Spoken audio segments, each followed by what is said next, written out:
Après, j'ai essayé de mettre aussi des plantes qui sont adaptées à ma région et à mon sol. C'est un peu les journées du patrimoine du monde agricole. La guide est productrice de plantes.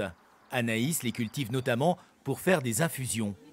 Et le séchoir, c'est un peu le clou du spectacle, avec des feuilles de ronces en attente. C'est très fruité. En frais, une ronce, ça peut être très fruité. En général, on aime les enlever, mais pas les cueillir. La curiosité pousse les habitants du secteur de ferme en ferme. C'est ainsi chaque année, un week-end d'avril, dans 24 départements en France. Ma première année, on m'avait dit tu auras 600 à 800 personnes sur le week-end, t'as pas d'animaux. On a eu 1400 personnes. On n'a juste pas compris. Mais c'était super. Les gens, ils viennent ici, ils ont de bons cœurs. Enfin, c'est plein de bonnes ondes. Et c'est aussi l'occasion de vendre quelques plants. Le visiteur se fait alors militant. Il faut soutenir ce type de production. En plus, quand il y a de la transparence comme ça, comme l'offre Anaïs ou d'autres producteurs qui font l'accueil de ferme, il faut vraiment soutenir ce type d'agriculture. Des journées portes ouvertes, comme une parenthèse en famille.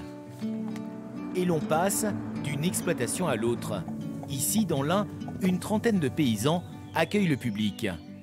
J'ai mis 2 variétés, une très précoce et une très tardive. L'avantage, c'est que s'ils gèlent, du coup, si celle-ci, elle prend le gel, j'en ai quand même d'autres. Et puis ça étale les récoltes. Céline produit des petits fruits. Elle aussi apprécie de présenter ses vergers, de parler de son quotidien. Ces rencontres la stimulent. On a des hauts, des bas, c'est un peu dur des fois. On se demande des fois si on ne va pas arrêter, changer. Et puis finalement, ces 2 journées, elles nous font dire que ouais, la vie est belle et que voilà, ça me booste, quoi. Et quand en plus, la visite se termine par une dégustation, tout le monde est vraiment content.